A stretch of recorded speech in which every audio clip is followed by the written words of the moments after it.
Hello, everyone. Today we have a really special guest, Timothy.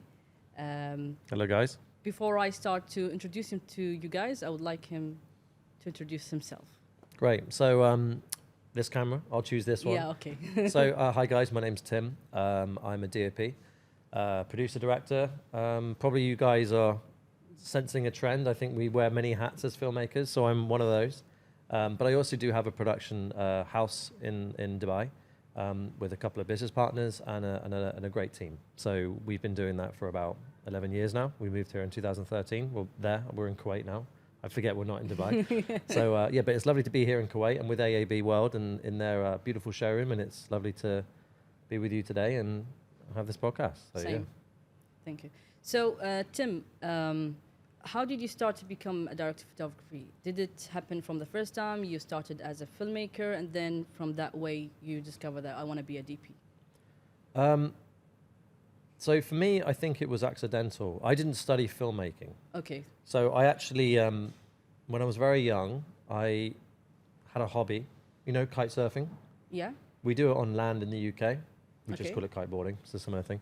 And I just, you know, filmed myself doing that as a hobby with my friends, and we made videos on Movie Maker.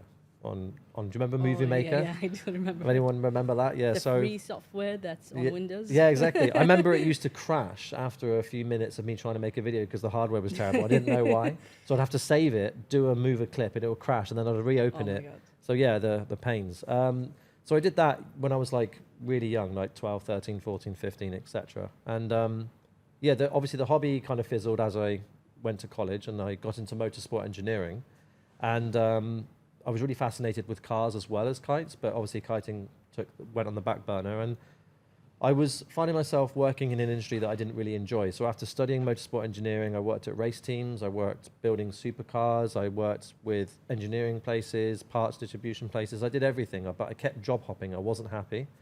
And I ended up moving away temporarily, and only to find myself having an offer from the circuit, the race circuit, where I studied motorsport engineering to do a media role. Okay.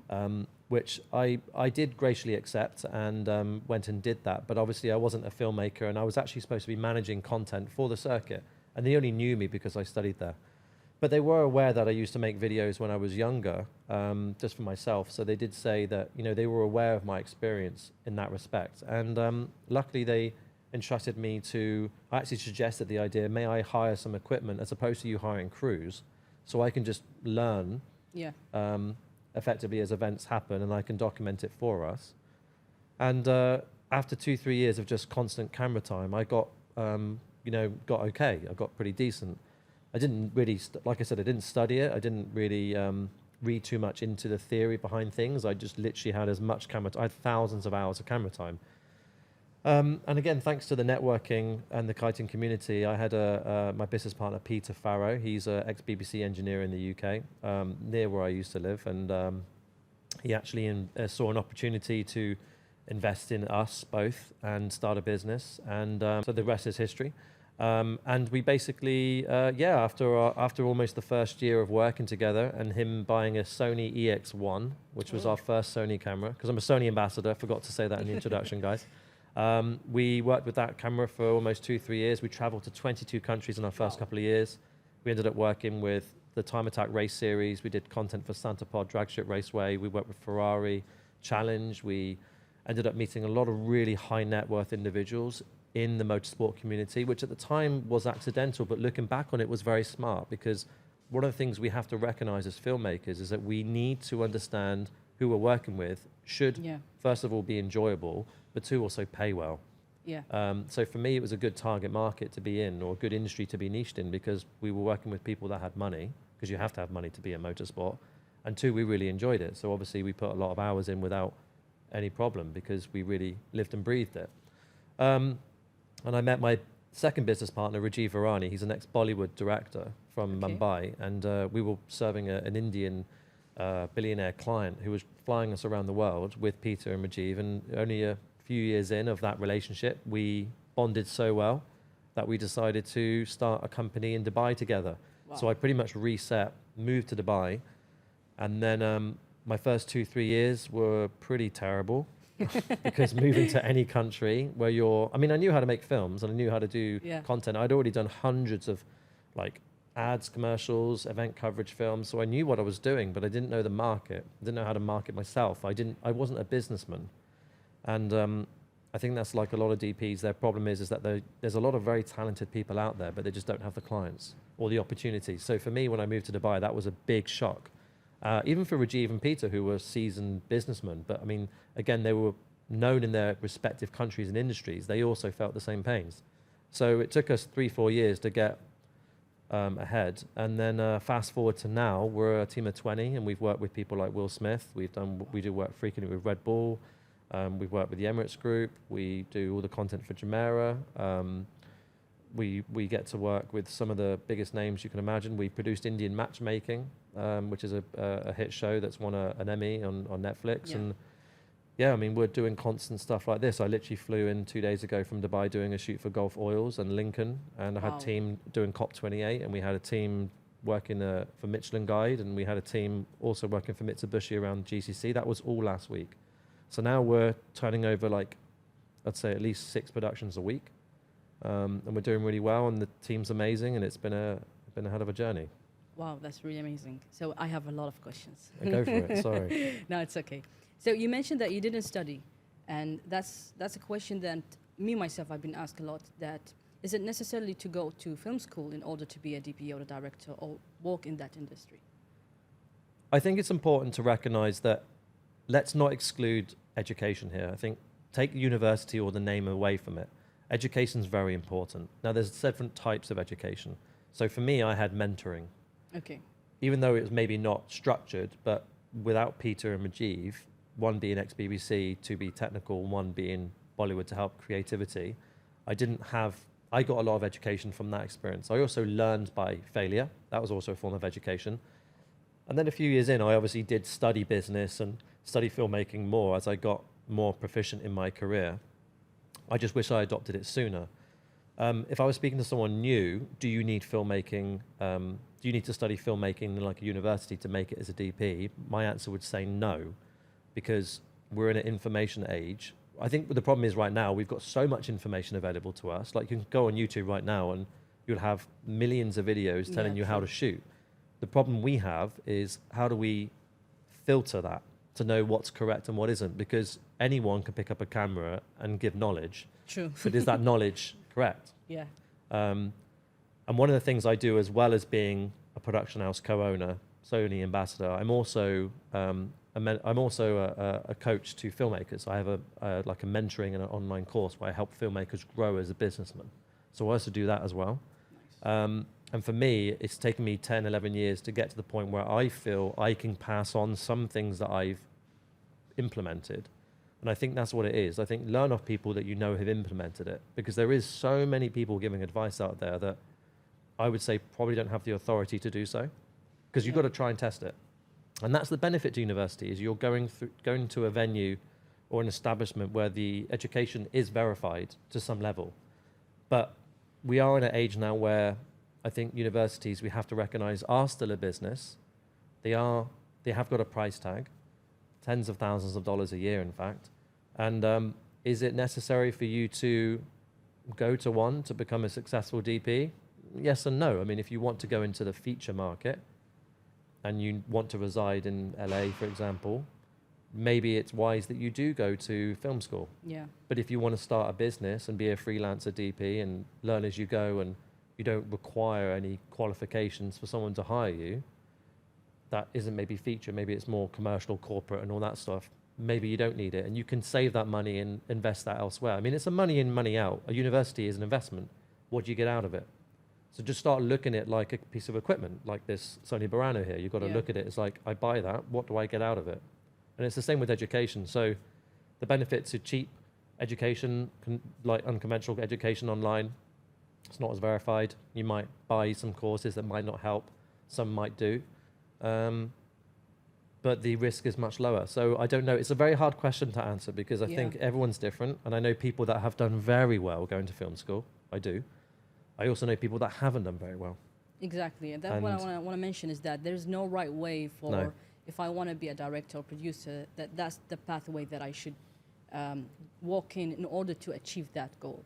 I would say that film school is a place where you can make mistakes without anyone True, that's so true. have an eye on you, and you get, let's say, colleagues who are similarity in your passion, and they will help you in achieving and exploring and experimenting. But at the same time, you will not get the full access for the whole knowledge, because what you practice on set is much beneficial than what you're learning from the books. And True. the books does not have all the knowledge that you're seeking for. True. So it's, as you said, 50-50 is just depend. If you are having the opportunity to go to film school, yeah, go for it. Since you don't want to study something different major and hating it and eventually want to be a director. But if you didn't get the chance to be in a film school, that doesn't mean that you can go and pick up a camera and start learning from there. Very true. I mean, I think the best way, I think, to accelerate your growth as a filmmaker, if you do not have budget for university, I think would be, it doesn't even matter if you have a phone, just learn the Exactly. aspect of lighting, learn the aspect of storytelling, and Yeah. hang around filmmakers. So it's not complicated. If you like, it's really quite straightforward. Your environment dictates your performance, right? And the people you hang around are the people you become. So if you can befriend someone that's above you that you respect in the industry, to offer your time for a few months, even a year, and learn under them, you'll get so much value out of that, and it wouldn't cost you much other than your own time, which you would be spending anyway going to university, and you'd be paying for it. Yeah. So if I had to give myself advice, what I would have done sooner is, as soon as I landed in Dubai, I would have befriended as many people as I could in the industry, which took me a couple of years to figure out. I would have read a lot more. I would have invested in online courses more. But my camera time was high. That's the one thing I did do correctly. Okay. And I'd also study business, because there's a massive gap here from being a filmmaker and being in his business. We've got two duties. If you're going independent, the skill, the hard skill, and the soft skill. And the soft skill is the client, it's the accounting, it's the marketing, it's the business development. It's the how you portray yourself. It's how you create a very good customer experience. The customer, the product. If you're a filmmaker, the product is not the video and the edit. It's not. It's how you speak to the client before the job. It's how you plan for the job. It's how you do the pre-production. Yeah. It's the shoot, it's the edit, and it's how you deliver the edit. It's then how you follow up to ensure the value of that edit was done, and it was accurately scoped, and it's getting feedback. And then it's upselling afterwards or offering extra value, and then maintaining that relationship. That's the product. That's bring me to the note that I went to the First and 10 production website, and there was a quote that caught my eye. I was like, Cool. I'm gonna write it down What's to tell that? it to Tim. What quote's that? I need to go to my notes. No worries. So it say, we don't just see things for how they are, but how they could be. Yeah. And that's quite interesting, because you as a production house, you don't care only about doing the production and delivering the product and that's all, but you care about the client, and you just, if I'm not mistakenly understanding, that you also give them strategies on how they maintain their work. Yeah, we do. I mean, I think it's very true, we do, but I think that will vary depending on the project and the client that comes Okay. to us, because like an agency that would hire us would be responsible for all of that. So we know we're a gun for hire in that Okay. respect. Some clients that require a bit more strategy, we do invest and challenge a bit more why the content's being done. Sometimes we've turned to clients and said, this is not the correct time for you to invest in a video, for example. Okay. So like recently we had a client contact us that that makes speakers, and they wanted a promotional video, but their website was very basic. The photos on that website didn't look great. Their social was non-existent, and they didn't really have a proper sales strategy where this video asset would be used. So it wouldn't be morally correct for me to make them a video that would effectively get 30 views on their YouTube channel. So the value is not there. And this is another thing that is a bit of a dilemma with filmmaking, is that we have to understand that content is only a cog in a much larger clock of cogs. Yeah. Like my friend Raj Katecha runs this agency called CCA, Creative Content Agency, and he talks about the 4 Ps. There's planning, the content, which is Okay. the strategy in the business. There's the producing, which is what we do. There's the publishing of that content, and then the promoting of that content, and then the reporting to then repeat the process. We do 1 of 4, Okay. most filmmakers. Yeah. So the only way for us to grow and really understand value with clients is to know how to do the plan, the producing, the publishing, and the promoting. But most of us don't do that. I don't do that. Even First and 10 Productions does not plan their strategy to a T for a campaign for a year for a brand. We don't publish, we don't promote. So therefore that strategy and that value is going to be hindered because you're only given part of the puzzle. Yeah. Does that make sense? Yeah. And most filmmakers will also have this problem. It's very hard to pitch and show the value of content because it's also a hard to understand service. Like there's this chart, I can't remember who made it, but it's called the easy to buy scale. When you buy a product like a cup of coffee, Okay. you don't need to be explained what it is. It's a cup of coffee. It's going to give you a caffeine hit and you're going to feel more energy and it's might taste nice and it's easy to buy. And the barista serving it could be not knowledgeable at all, could be, even be rude to you and you still buy it. But with something very complicated, it requires a lot more rapport building, education and all that stuff. So we're in a very hard to understand service. Okay. You know, when you buy a product that's easy to understand, it doesn't require knowledge or rapport to be built. When you have a service that is complicated, it requires rapport and education for you to buy that service. And that's what we are.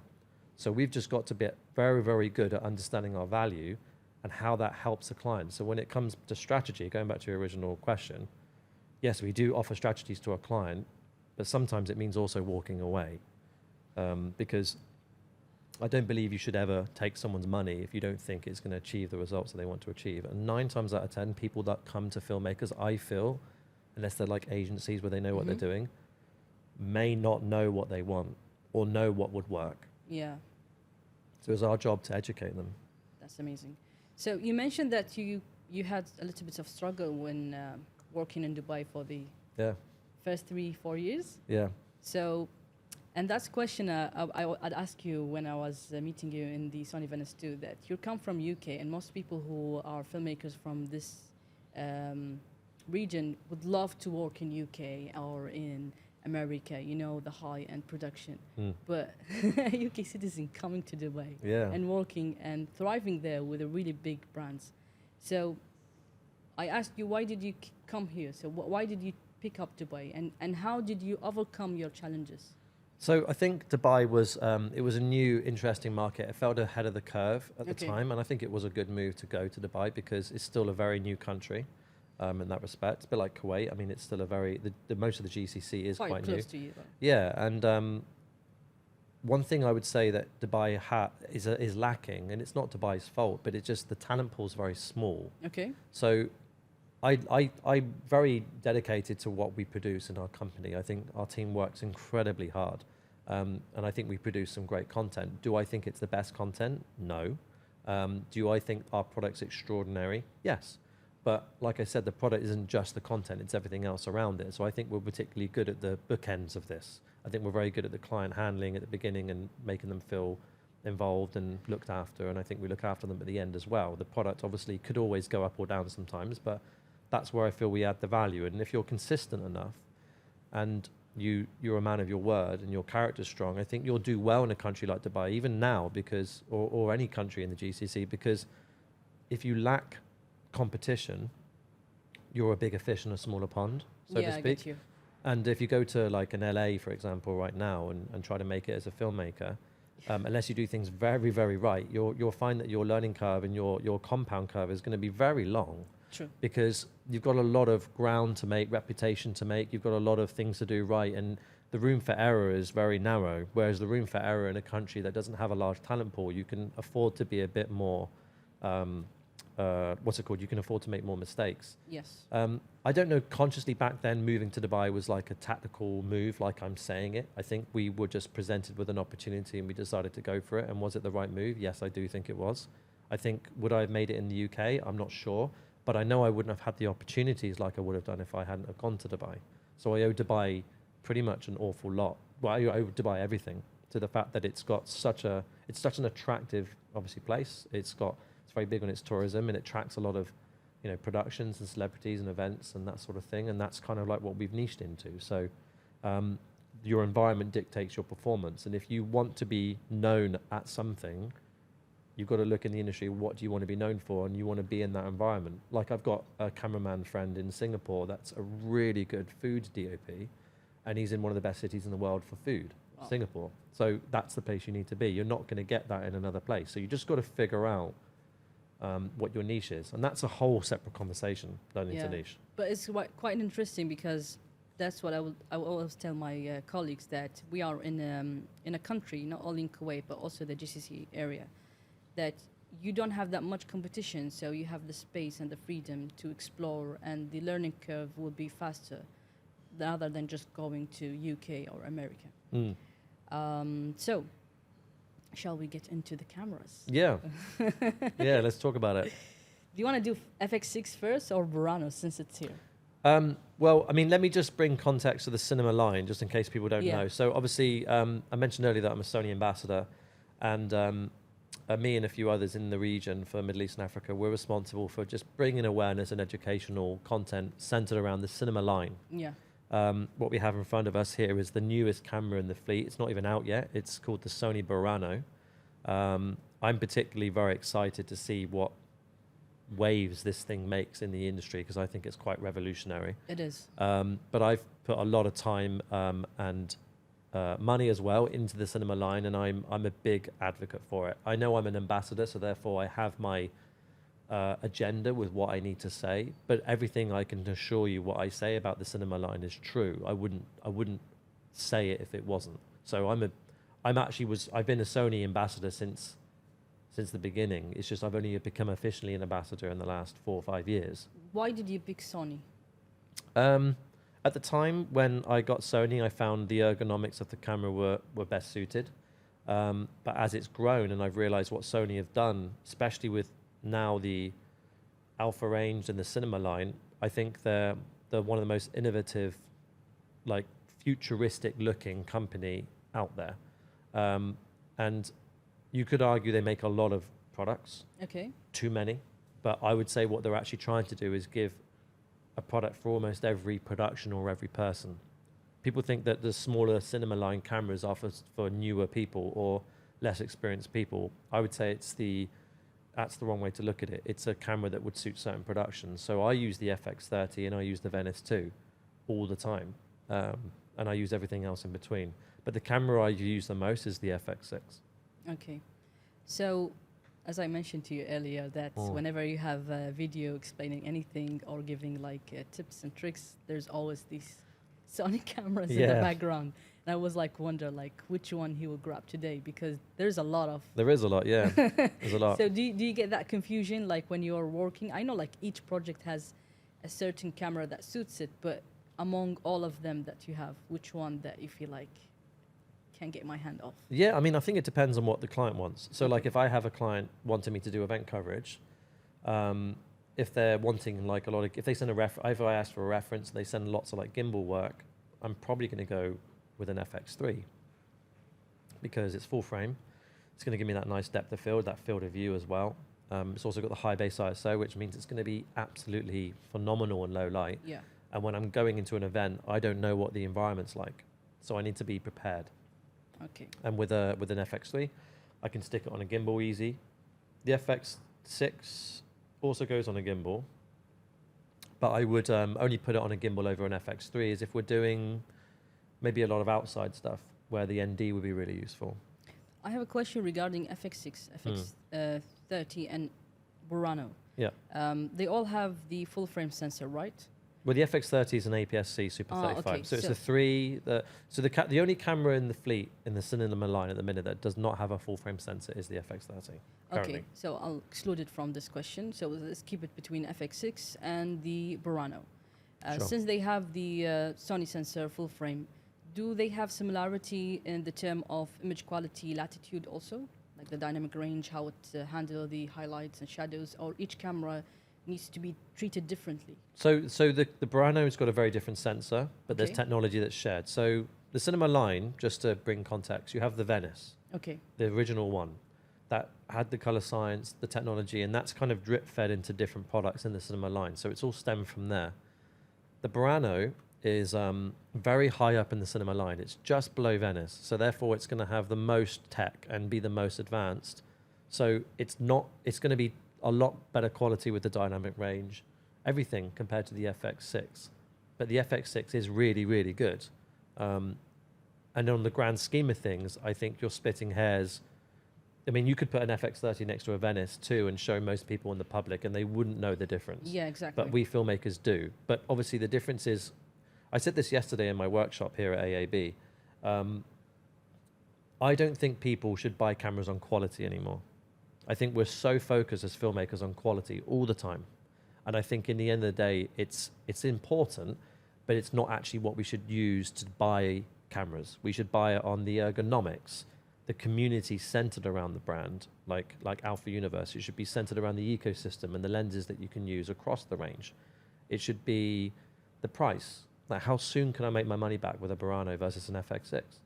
So, like, honestly, like, I use the FX6 a lot, and I've made, God, I can't begin to fathom how much money I've made off that camera. And could I have used a Burano? Yes. But I've made my money back easier with an FX6 because I'm doing that sort of quick productions. But if I was doing features and very important commercials all the time, then I would be more geared towards the Burano. So I think the quality question only comes relevant when you know the kind of productions you're doing and the kind of tools that you need. Like, you do a lot of very high-end short films and commercials. You're up there when it comes to a scale of level of productions. I know the content you do. So the Burano for you and the Venice is more catered towards you than it probably is to me. Yeah, because I can notice the latitude, how it deals differently with the lights, and also the color science, like the color registered. Because we did a test between the, if I'm not mistaken, I do not recall the models. It was RE-LF, if I'm not mistaken, and the Sony Venice 2. I think it was the Alexa 35. Is this the Venice workshop? Not the Venice workshop. We did with the DOP Sadiq Taqi. Okay, yeah, no, yeah. So we did it at his place, and we had the camera next to each other, and we had the same settings, same lighting. And I could notice two things, that Sony Venice register the white right, like accurate white, you see it. But when it comes to colors like green or blue, there is a little bit of shift.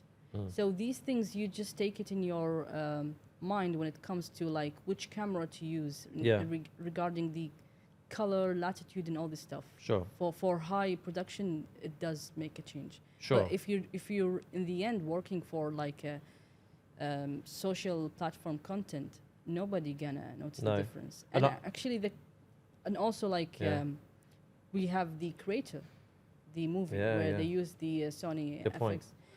And it's really amazing picture.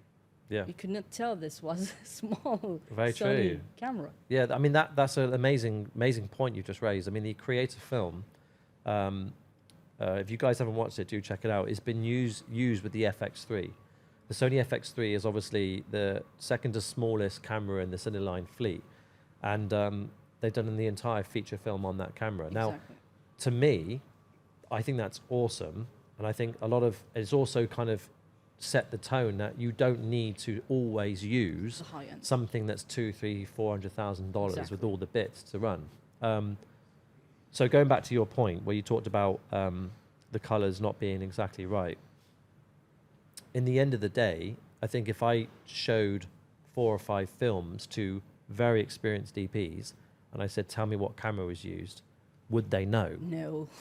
So then is the question then, do you really make your decision on what camera you buy based on quality? This goes back to what I was saying. No.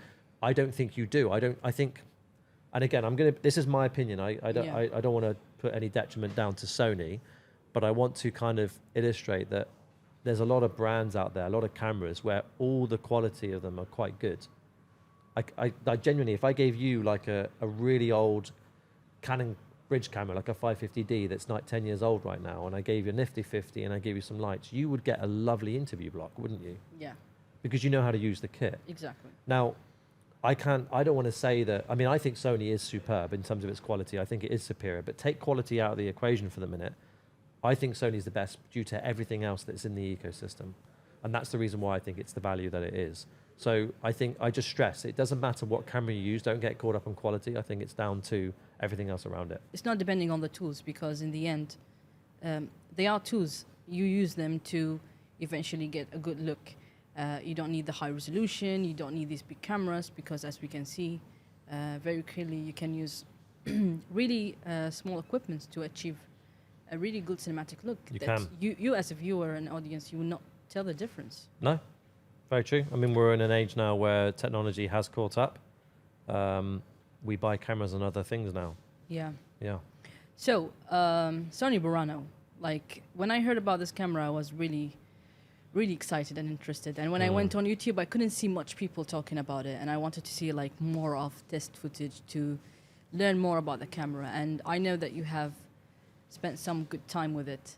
And I would like to know more about it. Yeah, I mean, so just to give it a quick summary, Okay. it's called the Sony Burano, and Burano is obviously a small, I think, island or village or a section in Venice. Okay. So that's I don't know who I owe credit to that, but I think it's very clever because it's like a little baby Venice. Okay. All right. So, but it's got a lot of attributes that the FX6 has. So for me, it's a really like perfect camera.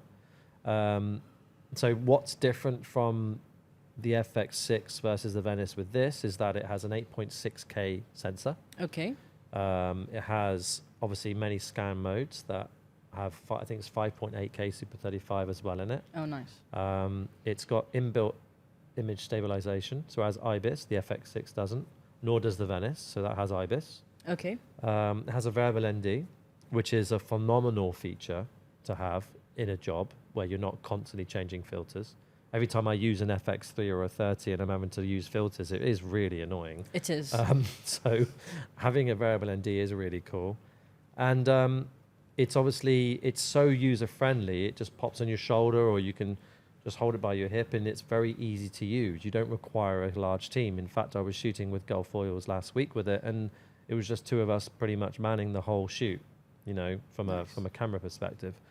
And it's got E-mount and PL, so obviously a PL mount comes with it, but it's got E-mount, so it has autofocus, which is, again, phenomenal. The Venice 2 doesn't have autofocus. Okay. So the fact that I can put G Masters on it and put it at 1.2, I've got a 50mm 1.2 on here right now, and I can point this at someone and move around, and it's sharp, so I don't need to worry about focusing. I just focus on my composition. Yeah. So when you look at all these features, I don't really know anything in the market that does this. So this is really going to, I think, do some damage, so to speak. Good damage. But it's going to do some damage, I think, to the other brands that are competing with this. And if I was any other brand other than Sony, I'd be quite worried because this is now the benchmark and it's only going to get better. Yeah. With the price that it comes with, I think it gives a lot. I mean, there are brands, again, we won't name names, but there are brands that are 4 or 5 times the price of this with less features. True. And the only argument is that they've been around longer and the look is nice, but is that worth $80,000 more? No. No. No.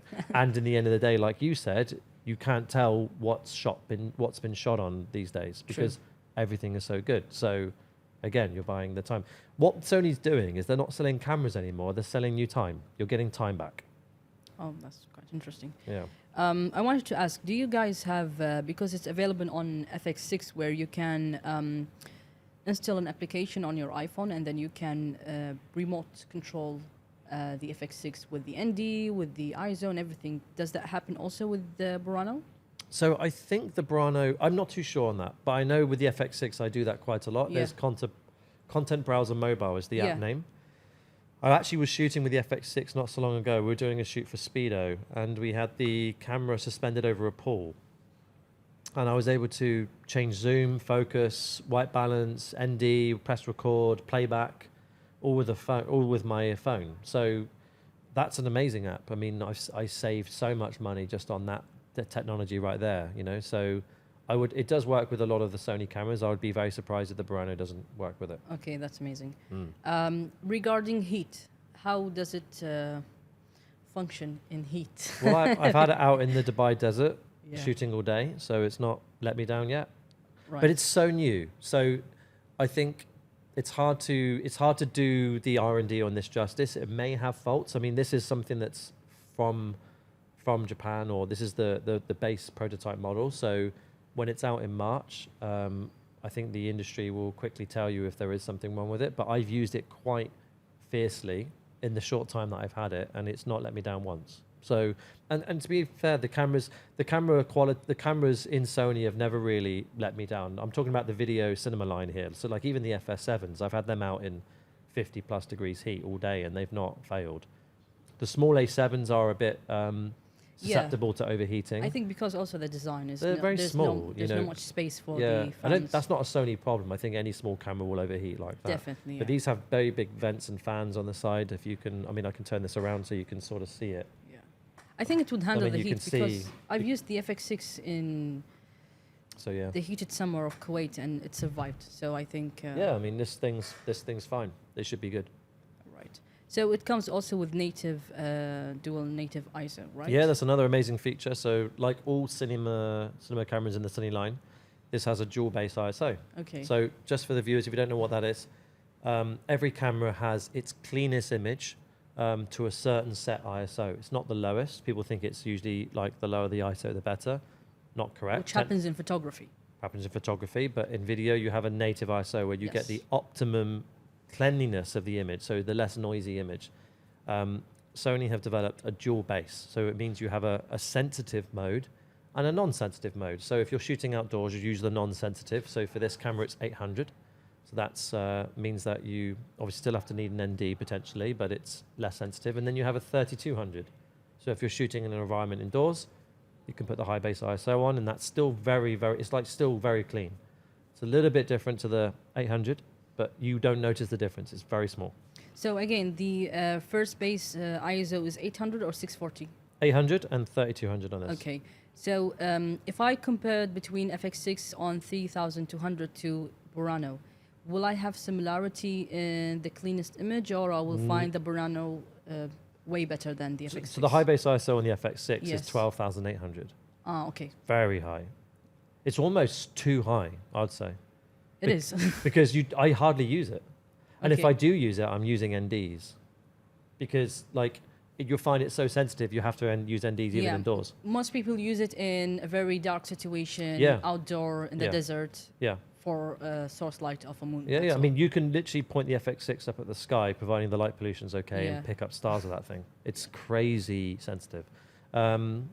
So this is something just to make it very, very clear. Yeah. If you're between I had this question yesterday in the workshop. If you're between 800 and the high base, so if you're, let's take the FX6, 800 to 12,800, those are the Okay. two ISO ranges. If you're between those, if you deliberately go to the flexible ISO mode and you go between 800 and 12,800, You it need will to be explain noisy. what is the flexible ISO mode, because that doesn't happen in every camera. No, sure. So there's usually you can set a button on the camera that enables you to just go press and it changes the two ISOs. But you also have the freedom to change the ISO range in between as well, Yes. which is obviously important because it gives you more room to play with your shot, but it's not necessary. And if you've got like the FX3, it's very easy to do it in the FX3, for example. So you can go to the flexible ISO, and you can go from 800 to 12,800, and you've got to go up the dial, up the ISO range, and you'll find that when you're on 10,000, it's very, very noisy, and then bam, you go to 12,800, and it becomes clean again. Yeah. So that just gives you a good indication, and you can see that with the sensor cap on. So if you press a record on the camera, and you go up the ISO range, you can see the noise increase, and then it goes clean again. So this is a good experiment for you to do at home if you have an FX3. Nice. So do you recommend, like, because we had the workshop with Sony Venice 2, we had to choose, like, for example, which is also available at the FX6, you have the base, which is 800, and then you can dial down or up, depend on the range that you just mentioned. Would you recommend to do that? Because you set up your base, but then you can dial up or low to a certain number, or you recommend that no, you work strictly with what the camera provides you as a Base, number. Yeah, no, work with the base and then dial your ND. So if you're at 800 and you need more low light performance, Okay, go to 12,800. It probably would be too bright. So then you apply the ND. all right. That's what you do. My other question is regarding the frame rate. So because I didn't have an experience with Burano, so all my experience is either FX6 or Sony Venice 2. Yeah. So when we were working with the Sony Venice 2, and we had a quite problem when we switched to higher frame rate, we couldn't record the sound anymore. So Yeah. is that also happening in Burano, or no? Actually, when you go to, let's say, 60 frame per second, Yeah. you still can capture sound. So Sony have two ways in which you can capture high frame rates. You have just changing your base frame rate from like 24, 25, 30 up to 60 or more. Most likely, I think it's 60 on most models with the higher resolutions. and that records audio. What I recommend people do if they're not worried about sound is they have their base frame rate at what their project is. So if it's 25, put it to 25, and you press S and Q, which stands for slow and quick. Okay. So that would basically be slow motion and quick motion. So like time lapse versus high frame rate, slow motion recording. That will turn off the audio, because what it does is it enables more processing power to go to baking in information into the slow-mo recording of the clip. What it also means is that when you play back the clip, you're actually playing it back at slow-mo. So there's no higher frame rate that you need to click on in your non-linear editing system and then reduce it down to, you don't reduce the speed down, for example. So if I shoot for a second at 100 frames per second, I'm actually getting 4 seconds worth of footage. Yeah. Does that make sense? Yeah. Bit confusing, but I mean, in answer to your question, you can shoot higher frame rates with sound, and it will vary depending on the resolution you're shooting. So with the FX6, I can shoot 4K 50 or 60 with sound, no problem. Okay. I know like on the FX3, you can shoot 100 frames per second with sound, no problem. But the S&Q is, I think, better because you conserve card space and you get it played back at slow motion. So it means that you can review your shots better on set. So, but if the sound is important to you, then you can do that. All right. I want to talk more about the IBIS technology. Mm-hmm. I'm a person who's not a fan of an IBIS, to be honest with you. Me too, actually. Because I don't like the computer or artificial intelligence Deciding to control for you. and decide for me Yeah. how to stabilize the image. But not mentioning any brand name, but I've been lately working with a different camera from a different brand. And when I see the footage in the editing software, I realized the way they stabilize it is quite different from any other camera. You see wobbling. Warping, yeah. Yeah, it's too much. Like, it's crazy. So I came to understand that each camera and each brand has a different technology when it comes to the IBIS. So I would like to know more about it in the Sony. Okay, so the IBIS, the 5-axis IBIS in the Sony cameras is very, very good. You have 2 modes. You have active and standard. Okay. Standard is like a little bit. Active is where you actually have a crop factor and it's a bit more active. Now, what it would mean is that if you're like wobbling the camera, for example, it won't detect any wobble. So that's quite useful if you're, doing something on a telephoto lens and you're just trying to get a nice steady shot. So that's where it really, really is useful. Where IBIS lets you down is if you've got aggressive vibration, like if you mounted an FX3 or 30 onto a car and it goes driving, because the IBIS is being pushed so much, you get this like jello wobbling effect. Yeah. Which is where something like the FX6 is better, because, or the Rialto on the Venice 2, because it's a lock sensor, therefore providing you rig it securely, it'd be a steady shot. But the benefit to the FX6, for example, and this is why I think it's better than the FX3, is that people say, oh, the FX6 doesn't have IBIS. It's like, well, that's better because it records metadata into the file that you can then import into Sony Catalyst Prepare, which is a software that Sony have. And then you're able to leverage the IBIS in the software. So you can choose your crop factor and you can choose what it looks like. Or you can choose not to do it. With like something like the FX30 or 3, you can turn it off, but providing if it's very, very shaky, you'll still get that wobble because the sensor is not locked. It will still vibrate inside the body of the camera. So with the Burano, it is interesting that they have included it with IBIS, but I mean, I don't think it's a game changer. I think if you have something that's high end that requires complex rigging, I still think that's a bit too big to be rigged. That's where the Rialto on the Venice 2 really comes into play. So I understand why they've included this with IBIS, because it's more seen as a docu run and gun style camera where the IBIS would be beneficial. So I understand why they've done it. For me, I think it would be nice if it was without, but I think it's better suited as a product to include it. But you can switch it off, right? Yeah, but like I said, the IBIS can be turned off, but if you have it under extreme vibration, you get that jelloing effect, which you don't get with something like a Venice 2. All right. When it comes to the battery time, I believe Sony do last longer than most of the cameras, especially the cinema cameras, where they eat a lot of power. So how long does it run with you on, let's say, which battery that you're having in? Well, this isn't my battery. I mean, I was running some low wattage batteries. That's 145 watts, so this is a pretty strong one. I mean, you'll get 40 minutes to an hour of constant recording with something like around like a 90 watt or something. I mean, I think it's very conservative. I mean, you need to, it depends on the battery you use. I mean, this is a V-mount. So you would be using V-mount third-party batteries depending on your size. Obviously, the bigger the battery, the better. But the good thing is that it's not completely hungry. Oh, nice. You know, the FX6 is the same. It's a very conservative use of battery. The only camera in the fleet that I think is a bit hungry in power is the FX9. Everything else is usually quite conservative. Another reason to sacrifice the FX9. Well, the FX9 it does have its place, but it is, to be honest, it's old. It's old now, so it's the least loved one. But I mean, I do still use it sometimes.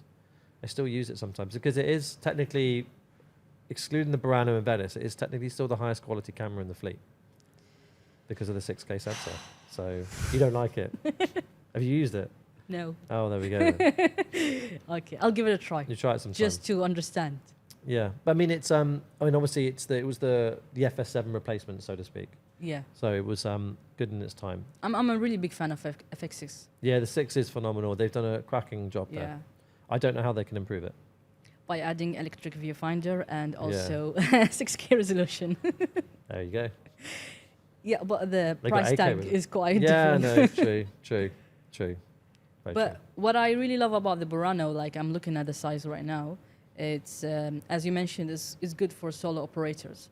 And many people who would love to move into a bigger and a higher quality camera, and they always get afraid of using a bigger camera, which requires 2 people with you on set in order to rig it.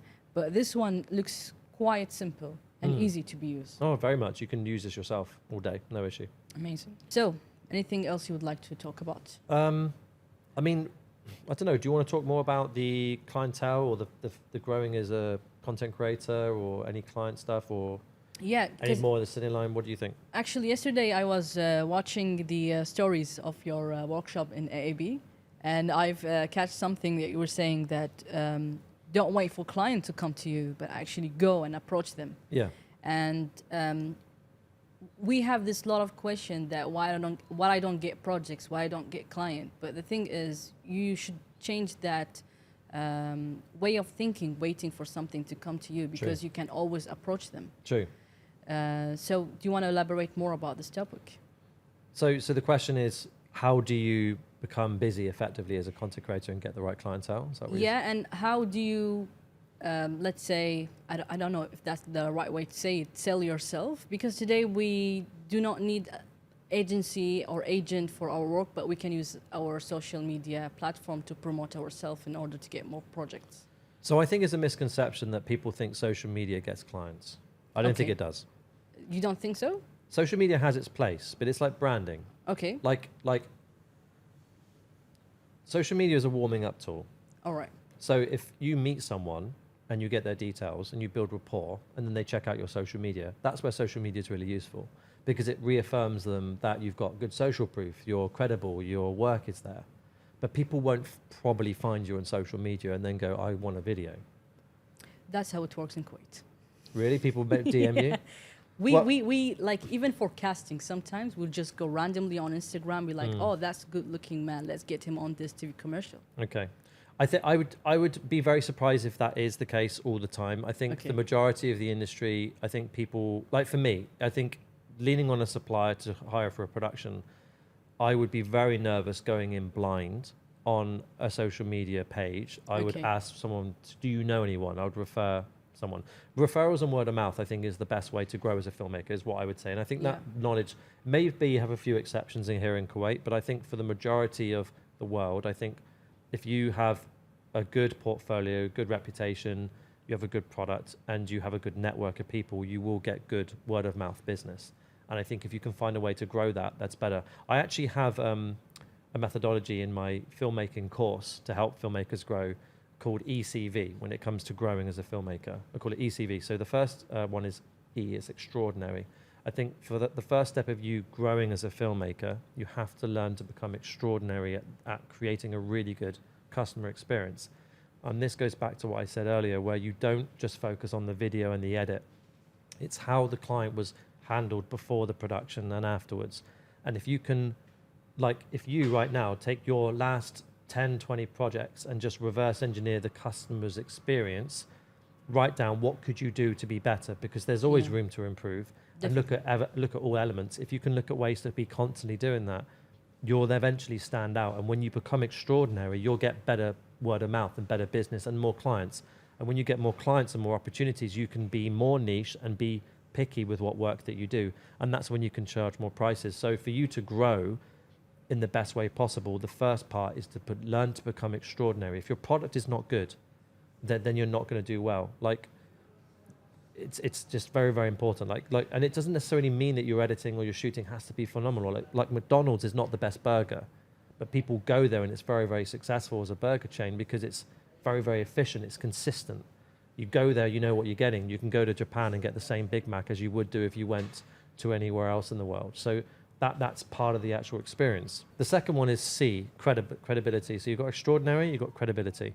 So credibility is what you need to give someone that no buyer's remorse, or to remove any smoke screens of you being a risk, because it's a very hard to understand product content. So you need to give people as much confidence as possible. So by having a good portfolio, by having testimonials, by having case studies, and having lots of examples on your social media or website or portfolio, or if people can send your work to clients or prospects, that's going to also help you grow as a filmmaker. And the last thing is visible. So ECV, extraordinary, credibility, and visibility. You need to be visible. So yes, posting on social media helps, but you physically need to go out and shake hands with people. You can't be sitting at home thinking that deals will come to you. If you are proactive and you make yourself known to people, you will grow as a filmmaker. So if you're thinking, okay, so let me give this advice to someone that's so new, so this is a bit more applicable. Imagine you're very, very new. You don't have any clients. You don't even have a portfolio, and you don't even know what to niche. Okay, you don't know what to niche in, but you want to grow. So the best advice I can give is you just need to go out and do as many projects as possible before you niche. So let's say you go out and you do some events, you do some food, you do some automotive, you do some corporate work, you do some weddings, you do whatever. And once you've got enough projects beneath your belt, you don't have to be charging for this. You can just be doing it just for free, or just to get the experience, to get the camera time. When you've got enough projects behind you, you can look at what paid you the most, or what did you enjoy the most, and that's what your target market is. And once you kind of figure out what you want your niche to be, you just need to go out and make your portfolio geared towards that target market. So you've identified the fish, and then you've identified the bait of what the fish would find attractive. So if your target market is restaurants, then you need to make sure that your portfolio reflects as many restaurant or food related content as possible. And if you don't have a lot of food clients or restaurant clients yet, just go out and work with 5 or 6 restaurants. Just go up to them and say, can I shoot your menu, or can I shoot some food items for you? And if it's good, will you pay me? But you don't have to, no low risk to you. You don't know me, I've come to you. Let me just do this for you and you see what it's worth. Forget the monetary exercise here. Just do it so you get the portfolio together. And then that way, when someone checks you out, you've got the portfolio, which is exactly what your target market is looking for. And it's that sort of adapting and that sort of implementation that people should be doing to be visible. You need to be going out and shaking hands with people. It's also, you leave a lot of value on the table as well when you go to something like a restaurant and you say, can I shoot some XYZ for you? And you don't ask for a referral or a testimonial afterwards. We're not very good as filmmakers at promoting ourselves. Yeah. I mean, when was the last time you asked a client for a testimonial? Never. Never. But if you said, if I do a really good job at the end of this project, would you awfully mind if I filmed a testimonial or got at least 2 or 3 referrals to someone else? If you ask that up front, most likely they'll turn around and say, yes, no problem. And when you do that, because you've already brought it to their attention, it's something you want to do, you've managed the expectations. Yeah. That's something to capitalize on. Now, it may not always work, but you only need it to work 1 out of 10 jobs, and you've got more business than you had before. And it's this sort of thing where you need to be constantly reminding yourself that you need to remain visible. There are so many talented filmmakers I know in Dubai that are not getting business because they're just not making themselves visible enough. Social media is one small part of it. You've got to physically get around to events and start shaking hands with people to make a difference and to start getting that revenue up. And only when you've got enough deals in front of you can you be picky, can you charge more, and can you be successful as a filmmaker? Otherwise, you're always going to be fighting for business. We're constantly in this rut of we're shooting, we're editing, we're not able to sell because we're busy. And then we're like, oh, we've got no work. Let's go out and start, let's do some selling. And then we get busy again, and then we get sidetracked, we can't sell, and then we end up with no work again. And we end this vicious cycle. I think it's this feast to famine where we go really, really busy and then no work. Really, really busy and then no work. really, really busy and no work. And this is what filmmakers struggle with. Yeah. I think that's really good advice, especially for people who are new to this scene, to go and basically reach out. Don't wait. You mentioned something which is that you have the extraordinary credibility and visibility. In Kuwait, we like the first two because we don't have the community where we reach out and shake hands.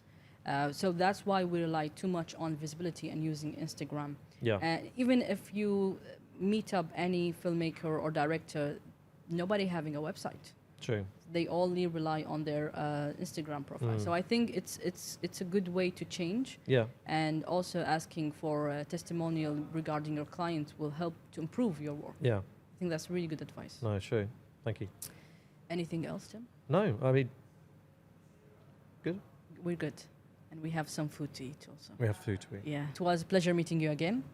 And I hope to meet you more. And maybe work together. Yeah, that'd be great.